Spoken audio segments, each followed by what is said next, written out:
ॐ तव कथामृतं तप्तजीवनं कविभिरीडितं कल्मषापहं श्रवणमङ्गलं श्रीमदाततं भुवि गृह्णन्ति ये भूरिदा जनाः। प्रभो, तुम्हारी लीला कथा अमृत स्वरूप है। ताप तप्त जीवों के लिए तो वह जीवन स्वरूप है। ज्ञानी महात्माओं ने उसका गुणगान किया है। वह पाप पुंज को हरने वाली है। उसके श्रवण मात्र से परम कल्याण होता है। वह परम मधुर तथा सुविस्तृत है। जो तुम्हारी इस प्रकार की लीला कथा का गान करते हैं, वास्तव में इस भूतल में वे ही सर्वश्रेष्ठ दाता हैं।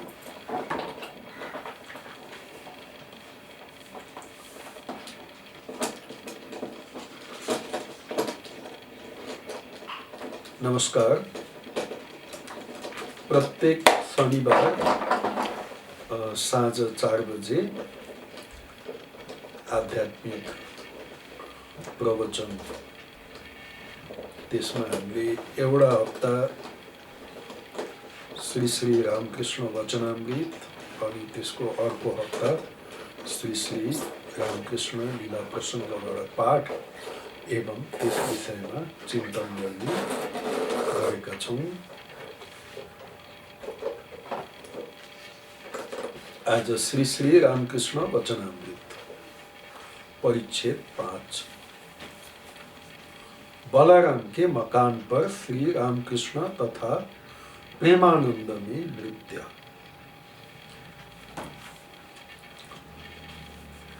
रात के 8 बजे का समय होगा।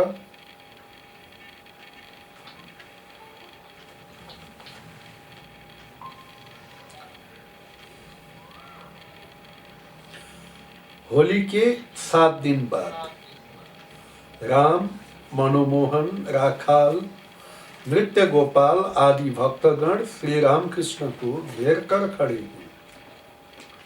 सभी लोग हरि नाम का संकीर्तन करते करते तन्मय हो गए हैं। कुछ भक्तों की भावावस्था हुई है। भावावस्था में नृत्य गोपाल का वक्षस्थल लाल हो गया है। सबके बैठने पर मास्टर ने श्री रामकृष्ण को प्रणाम किया। श्री रामकृष्ण ने देखा राखाल सोए हैं, भावमग्न, बाह्य ज्ञान विहीन। वे उनकी छाती पर हाथ रखकर कह रहे हैं, शांत हो, शांत हो। राखाल की यह दूसरी बार भावावस्था थी। वे कलकत्ते में अपने पिता के साथ रहते हैं। बीच बीच में श्री रामकृष्ण का दर्शन करने आ जाते हैं। इसके पूर्व उन्होंने श्यामपुकुर में विद्यासागर महाशय के स्कूल में कुछ दिन अध्ययन किया था।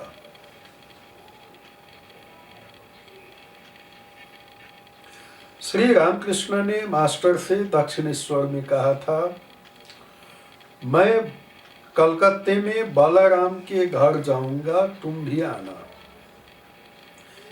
इसीलिए वे उनका दर्शन करने आए हैं। फाल्गुन कृष्ण सप्तमी शनिवार 11 मार्च 1882 ईस्वी। श्रीयुत बलराम श्री रामकृष्ण को निमंत्रण देकर लाए हैं। अब भक्तगण बरामदे में बैठे प्रसाद पा रहे हैं। दासवत बलराम खड़े हैं। देखने से समझा नहीं जाता कि वे इस मकान के मालिक हैं। मास्टर श्री रामकृष्ण के पास कुछ दिनों से आने लगे हैं। उनका अभी तक भक्तों के साथ परिचय नहीं हुआ। केवल दक्षिणेश्वर में नरेंद्र के साथ परिचय हुआ था।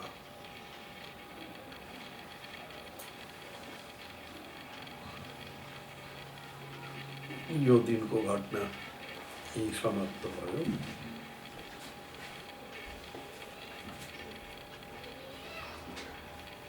त्यति धेरै विस्तार रहेनछ यसको। त्यसपछि अर्को आउँछ सर्वधर्म समन्वय। त्यसैको केही दिनपछि 11 मार्च शनिबारको केही दिनपछि कुछ दिनों बाद श्री रामकृष्ण दक्षिणेश्वर में शिव मंदिर की सीढ़ी पर भावाविष्ट होकर बैठे हैं। दिन के 4-5 बजे का समय होगा। मास्टर भी पास ही बैठे हैं। थोड़ी देर पहले श्री रामकृष्ण उनके कमरे के फर्श पर जो बिस्तर बिछाया गया है उस पर विश्राम कर रहे थे। अभी उनके सेवा के लिए सदैव उनके पास कोई नहीं रहता था। हृदय के चले जाने के बाद से उनको कष्ट हो रहा है। कलकत्ते से मास्टर के आने पर वे उनके साथ बात करते करते श्री राधाकांत के मंदिर के सामने वाले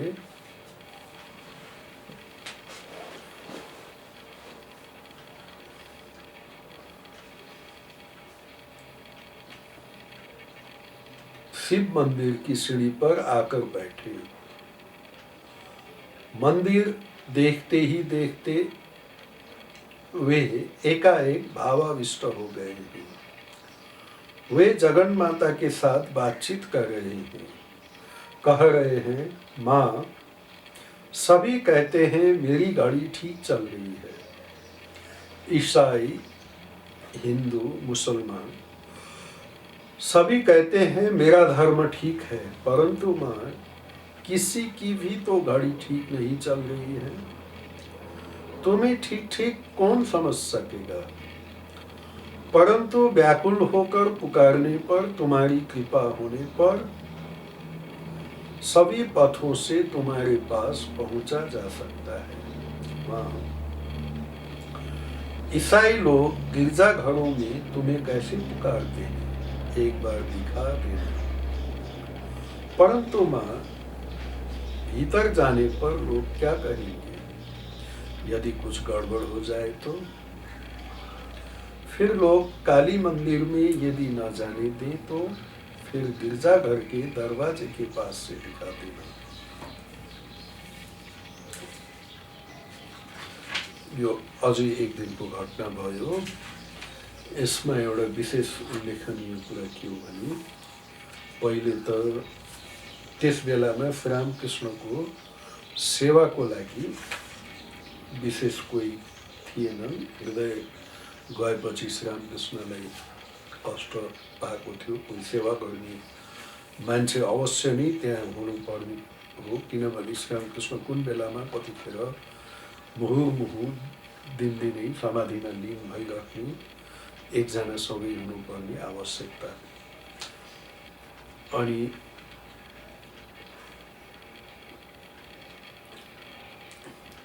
अर्को श्रीरामकृष्ण जगन माता से बातचीत कर रहे हैं। माँ, सभी कहते हैं यो कुरा अब सबैले धर्मको विषयमा सबैले आफ्नै, जसरी सबैले आफ्नै घडी, मेरो घडी नै ठिक चलिरहेको छ भनेर सोच्छन्।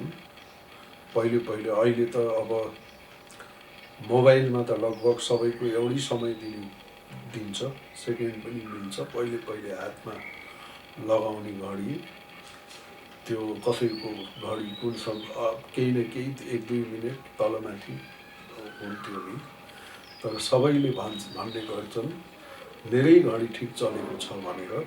सबैको आफ्नै क्लेम हुन्छ। त्यसरी नै सबैले भन्दछन् मेरै धर्म ठिक हो। हिन्दूहरूले पनि त्यही भन्छन्, मुसलमानले मेरै धर्म ठिक छ भन्छ, इसाईहरूले मेरै धर्म ठिक छ भन्छन्। तर श्रीरामकृष्णले भन्नुहुन्छ कसैको घडी ठिक चलेको छैन, किनभने घडी जुन समय निर्धारित गरिन्छ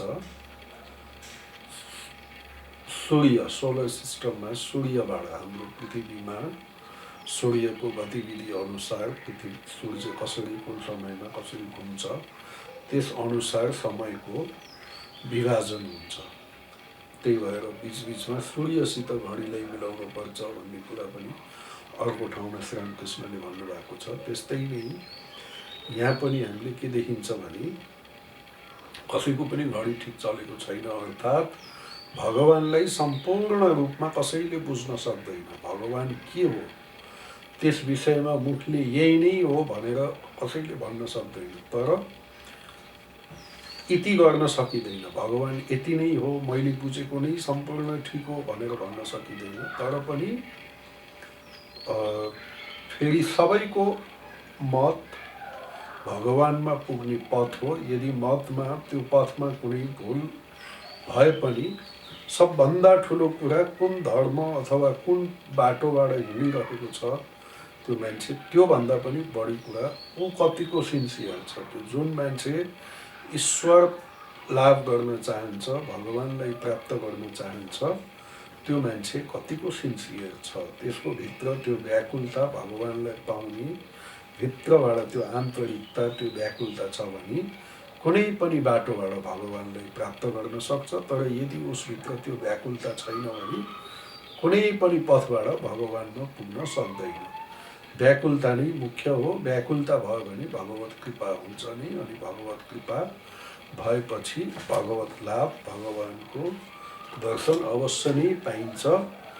सबै धर्म सत्य हुन् भन्ने कुरा श्रीरामकृष्णले भन्नुहुन्छ। अनि भन्दा भन्दै श्रीरामकृष्णले सबै धर्मको माध्यमबाट साधना गरेको हामीलाई त्यो थाहा छँदैछ।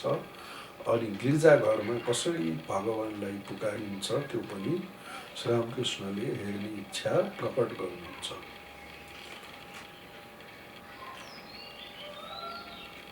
भक्तों के साथ भजनानंद में प्रेम की सुराह। एक दूसरे दिन श्री रामकृष्ण अपने कमरे में छोटी खाट पर बैठे हैं। आनंद मूर्ति हैं, सहास्य वदन श्रीयुत काली कृष्ण के साथ मास्टर आ पहुँचे। यहाँ एउटा कुरा के बुझ्यो भने के बुझिन्छ भने सुरुको केही भिजिटमा चाहिँ मास्टर मास्टरले त्यति डिटेलमा जस्तो डेटहरू त्यसरी मेन्सन गर्नुभएको छैन। तर यहाँ अनुमान लगाएर क्याल्कुलेट गरेर 23 फरवरीमा यस्तो भएको थियो, त्यसपछिको बृहस्पतिबार भनेर 26 फरवरी भन्ने फर्स्ट भिजिटको अनुमान हामीले लगाइयो। त्यस्तै प्रकारले अरू ठाउँमा पनि त्यसरी एकदम एक्युरेट डेट सुरुको 3-4 वटा भिजिटमा चाहिँ लेखेको जस्तो लाग्दैन। विभिन्न दिनको यहाँ घटनाहरू दिनुभयो। त्यो 11 मार्चको त यहाँ उल्लेखै भयो, शनिबार 11 मार्च। त्यसपछिको पनि 1-2 दिनको कुराहरू यहाँ घटनाहरू आए, तर डेट चाहिँ उठेको दिएको छैन। तर यसपछि चाहिँ प्रत्येक दिन समय बेला सबै कुराहरू एउटा पनि डेट फेरि अरू ठाउँमा यसपछि चाहिँ मिसिङ भएको छैन। सुरुमा चाहिँ त्यति मास्टर मास्टरले यसलाई लेखे पनि डायरीमा आफ्नो लेखे पनि डेट चाहिँ उल्लेख गर्नुभएको छैन भन्ने कुरा यताबाट बुझिन्छ एउटा कुरा। त्यही भएर एक दोस्रो दिन भनेर यहाँ उल्लेख गर्नुभयो। तर पछि आउने 3-4 वटा भिजिट पछिको चाहिँ प्रत्येक दिनको प्रत्येक डेट उल्लेख भएको छ। त्यो चाहिँ हामीले देख्न सकिन्छ। अब 1882 अप्रिल अहिलेको चाहिँ अब यो डेट थाहा भएन। एक दूसरे दिन श्री रामकृष्ण अपने कमरे में छोटी खाट पर बैठे हैं।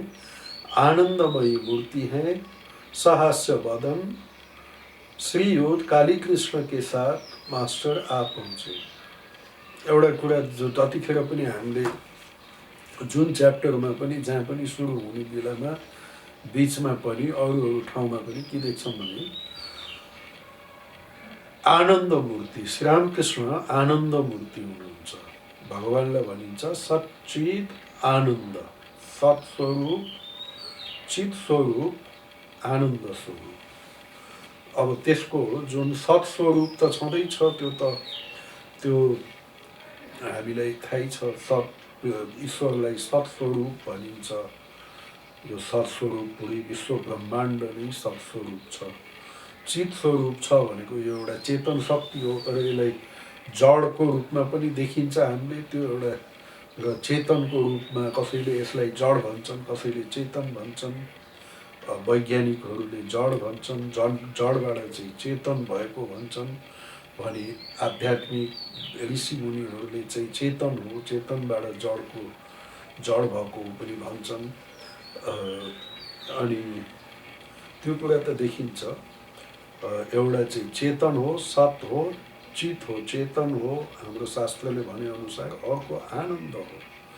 र जुन महापुरुषहरूले पनि ईश्वरको साक्षात्कार गरेको हुन्छन् उनीहरूलाई हामीले के देखिन्छ भने एउटा सबभन्दा ठुलो क्वालिटी हामीले के देखिन्छ भने उनीहरू आनन्दमय पुरुष, निरानन्द चाहिँ उनीहरू हुँदैनन्।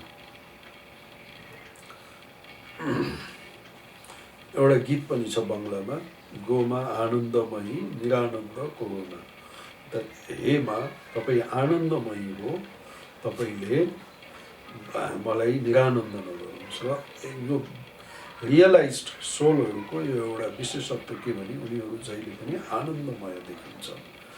त्यस्तै किसिमले हामीले वर्णन पाउँछौँ जहाँ पनि श्रीरामकृष्णले सहास्य वदन भन्ने जहिले पनि एकदम मुखमा त्यो आनन्दको एक्सप्रेसन कहाँबाट हुन्छ भन्दा हामीले सबभन्दा सजिलोसित बुझ्ने तरिकाले कसैको हातमा हेऱ्यो भने आनन्द छ कि छैन भनेर बुझिँदैन, खुट्टामा हेऱ्यो भने बुझिँदैन, टाउकोमा हेऱ्यो भने बुझिँदैन। आनन्द त्यो आनन्दमय छ कि छैन भन्ने कुरा त्यसको बेस्ट एक्सप्रेसन कहाँबाट हुन्छ, सबभन्दा त्यसको मेनिफेस्टेसन भने मान्छेको मुख हेरेपछि बुझिन्छ। मुखमा पनि विशेष गरेर ओठमा त्यो मुस्कानद्वारा हामीले बुझ्न सकिन्छ। मान्छे आनन्दमय मान्छेको मुखमा एउटा प्रसन्न चित्त र ओठमा त्यो मुस्कान त्यो रहकै हुन्छ, ओठमा मुस्कानमय ओठ हुन्छ उसको। त्यही भएर श्रीरामकृष्णलाई पनि सहास्य वदन भनिएको छ। टेन्सनमा भएको मान्छे, एन्जाइटीमा भएको मान्छे उसलाई हाँस्न धेरै गाह्रो पर्छ, ऊ सहास्य वदन हुन सक्दैन। भगवान् आनन्दमय, निरवच्छिन्न आनन्द भनेको कहिल्यै पनि अनइन्टरप्टेड जय भनेको भएको हुनाले त्यो जहिले पनि आनन्दमय मूर्ति श्रीरामकृष्ण, सहास्य वदन, आनन्दमय मूर्ति। र श्रीरामकृष्णले बोल्दा पनि प्रत्येक ठाउँमा हामीले देख्छौँ श्रीरामकृष्णले बोल्ने बेलामा श्रीरामकृष्णको के बोल्दै हुनुहुन्छ भन्ने दिँदाखेरि ब्र्याकेटमा सुरुमा त त्यति देखिन्न, पछि हामीले पढ्दै जाँदा के देख्छौँ भने सहास्य सहास्य सहास्य अर्थात् मुस्कुराउँदै, स्माइलिङ स्माइलिङ स्माइलिङ भन्ने त्यो हामीले देखिन्छ। भनेको श्रीरामकृष्ण जहिले पनि एकदमै आनन्दमय रहनुहुन्थ्यो। यहाँसम्म कि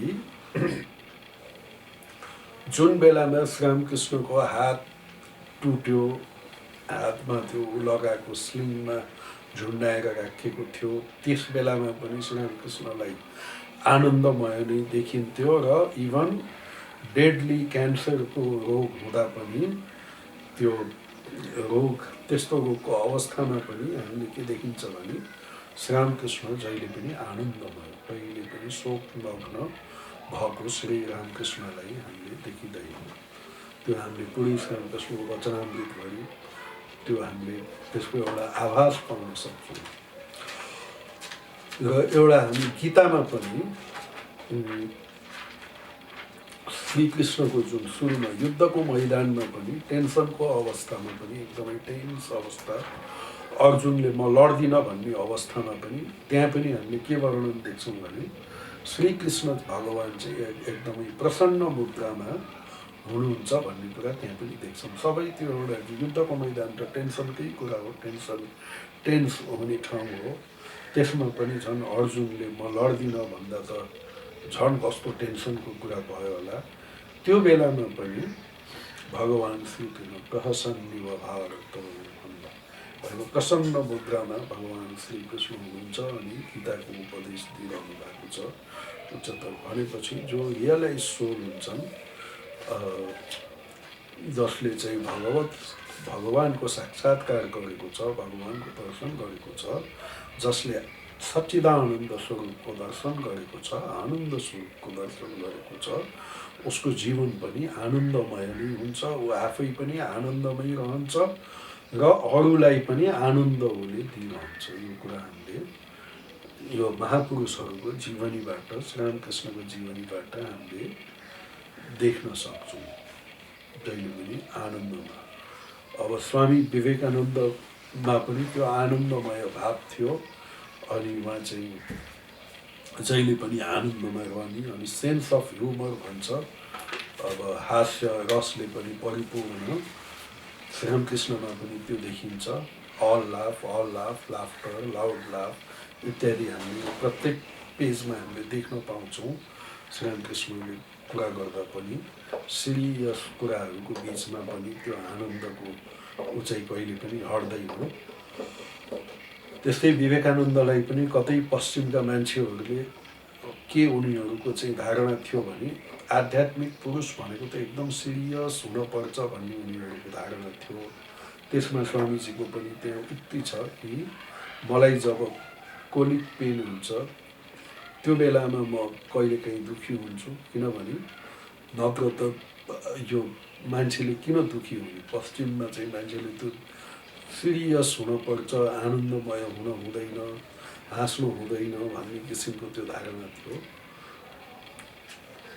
तर आध्यात्मिक पुरुषहरू चाहिँ जहिले पनि आनन्दमय हुन्छन्, आफू आनन्दमय भएर अरूलाई पनि आनन्द हुने उहाँले चाहिँ बाँडिरहेका हुन्छन्।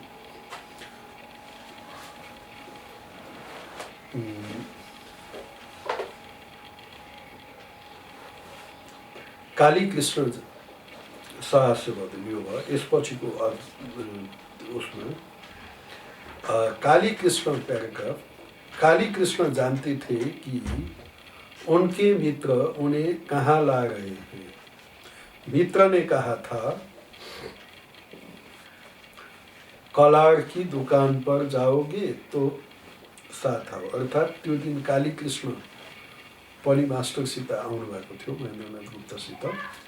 अनि महेन्द्रनाथले के भन्नुभएको रहेछ भने, मित्रले के भनेको रहेछ भने, कलार की दुकान पर जाओगे तो मेरे साथ आओ, वहाँ पर एक मटकी शराब है।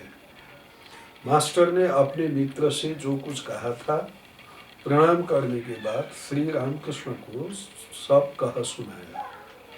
वे सभी हँस्ने लगे। मास्टर महाशयले के भन्नुभएको रहेछ भने, शराबको भट्टीमा जाने, त्यहाँ एउटा ठुलो घैँटोमा रक्सीको पसलमा जाने, मदिराको पसलमा जाने, त्यहाँ एउटा ठुलो घैँटोमा मदिरा रक्सी राखिएको छ, यदि जान्छौ भने हिँड मसँग भनेर त्यसरी कालीकृष्णलाई भन्नुभएको रहेछ। अनि उसले पनि त्यही अब मान्छेलाई सत्सङ्गमा हिँड जाम भन्यो भने त मान्छे जाँदैनन्।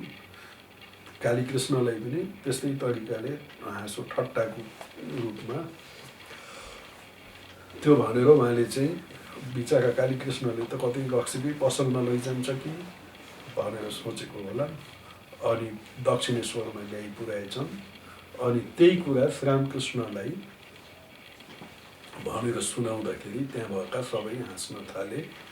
वे बोले, श्रीरामकृष्णले भन्नुभयो, भजनानन्द ब्रह्मानन्द, यह आनंद ही सुरा है, प्रेम की सुरा। मानव जीवन का उद्देश्य है ईश्वर से प्रेम, ईश्वर से प्यार करना, भक्ति ही सार है। ज्ञान विचार करके ईश्वर को जानना बहुत ही कठिन है।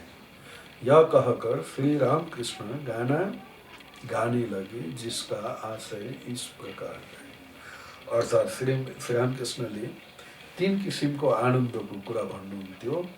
एउटा चाहिँ विषयानन्द, भजनानन्द अनि ब्रह्मानन्द। विषयानन्द भनेको विषय वस्तुमा लागेर जुन आनन्दको मान्छेले अनुभव गर्छ त्यो विषयानन्द भयो। कामिनी काञ्चनको आनन्द इत्यादि सबै विषयानन्द भए। अनि अरू किसिमका पनि धेरै किसिमको आनन्दहरू विषय वस्तुबाट प्राप्त गर्ने, जस्तो रक्सीको पसलमा गएर रक्सी द्वारा पाउने आनन्द पनि विषयानन्द भयो। अनि अर्को चाहिँ त्योभन्दा माथिल्लो स्तरको सबभन्दा निम्न स्तरको आनन्द भनेको विषयानन्द। तर त्यो चाहिँ एकदमै अहिले छ, अर्को क्षणमा त्यसैले फेरि त्यो दुःखको कारण बन्छ। अहिले एकछिनलाई आनन्दको दिएको छ भने अर्कै पलमा त्यही कुरा नै पछि दुःखको कारण बन्छ। त्यो भयो विषयानन्द। त्यसपछि त्योभन्दा माथिल्लो स्तरको ईश्वरको भजन कीर्तन गुणगान सत्सङ्ग इत्यादिबाट जुन आनन्द हामीलाई प्राप्त हुन्छ त्यो भयो भजनानन्द। भगवानको सत्सङ्ग गुणगान इत्यादिद्वारा हुने सबै किसिमको आनन्दहरू, भगवत प्रसङ्गद्वारा हुने आनन्दहरू चाहिँ भयो भजनानन्द। अनि सबभन्दा हाइएस्ट किसिमको आनन्द के हो भन्दा ब्रह्मानन्द, अर्थात् निर्विकल्प समाधिमा लीन हुँदाखेरि जुन आनन्द हो, एउटा जुन आनन्दमय नै बनेको हुन्छ त्यो भयो ब्रह्मानन्द। विषयानन्द, भजनानन्द, ब्रह्मानन्द। र भजनानन्द ब्रह्मानन्द यही आनंद की सुरा है, प्रेम की सुरा। मानव जीवन का उद्देश्य है ईश्वर से प्रेम, ईश्वर से प्यार करना। भगवत प्रेम नहीं मनुष्य जीवन को एकमात्र उद्देश्य हो। यो कुरा हामीले श्रीरामकृष्ण वचनामृत पढ्दा बारम्बार यो कुरा चाहिँ हामीलाई एउटा एकदमै साधारण कुरा जस्तो अहिले चाहिँ हामीलाई लाग्छ। किन भन्दा वचनामृत पढिरहने मान्छेलाई यो साधारण कुरा भन्ने लाग्छ। तर जुन मान्छेहरूले वचनामृत पढेको हुँदैनन्, बाहिर हामीले बाहिरका मान्छेहरूसित, साधारण मान्छेहरूसित गएर हामीले सोध्यौँ भने जीवनको उद्देश्य के हो भन्यो भने 99% मान्छेले, 99.9% मान्छेले मनुष्य जीवनको एकमात्र उद्देश्य भगवत प्राप्ति हो भनेर भन्न जानेको हुँदैन। त्यो कुरामा उसले त्यो कुरा बुझेको हुँदैन। तर हामीले दिनरात वचनामृत पढ्दा हामीलाई कस्तो लाग्छ भने यो त अत्यन्तै साधारण कुरा हो, सबैले जानेकै कुरा हो, अफ रिपिटेड वर्ड, एकदमै घरिघरि दोहोऱ्याइरहने कुरा जस्तो छ। यो दोहोऱ्याइरहन्छ हो। रामकृष्ण भावधारामा, यो रामकृष्ण विवेकानन्द भावधारामा भावितद्वारा भावित भएका मान्छेहरूको लागि यो एउटा अत्यन्तै साधारण कुरा नै भन्दा पनि हुन्छ, किनभने यो सबैलाई थाहा भएकै कुरा हो। तर यो भावधाराबाट अलिकति बाहिर निस्केर हामीले हेऱ्यौँ भने त्यहाँको 99% मान्छेलाई यो कुरा थाहा हुँदैन। भगवत मनुष्य जीवनको उद्देश्य के हो भन्दाखेरि भगवत प्राप्ति भनेर उनीहरूले बुझ्न सक्दैनन्। अरू धेरै कुराहरूलाई उनीहरूले कोट गर्छन्, विभिन्न तरिकाले उनीहरूले त्यसको व्याख्या गर्छन्, बोल्छन्। तर वास्तवमा मान्छेको जीवनको, मनुष्य जीवनको एकमात्र उद्देश्य भगवत प्राप्ति हो भन्ने कुरा उनीहरूको कल्पनाभन्दा पनि बाहिर हुन्छ त्यो कुरा। त्यही भएर यो श्रीरामकृष्ण वचनामृत, श्रीरामकृष्ण भावधारामा यो हाम्रो लागि एउटा ठुलो आशीर्वाद स्वरूप नै हो। कमसेकम हामीलाई यति कुरा त बोध भएकै छ कि यो जीवनको उद्देश्य भगवत प्राप्ति नै हो। त्यो जान्ने बित्तिकै हामी स्वतः मुमुक्षु नै बन्यौँ।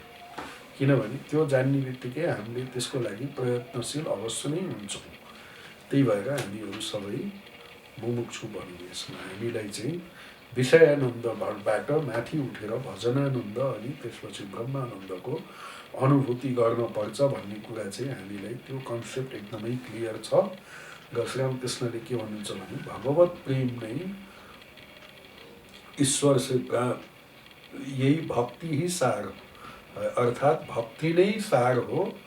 अनि ज्ञानद्वारा पनि भगवत प्राप्त त हुन सक्छ, भगवानको प्राप्त हामीले गर्न सकिन्छ।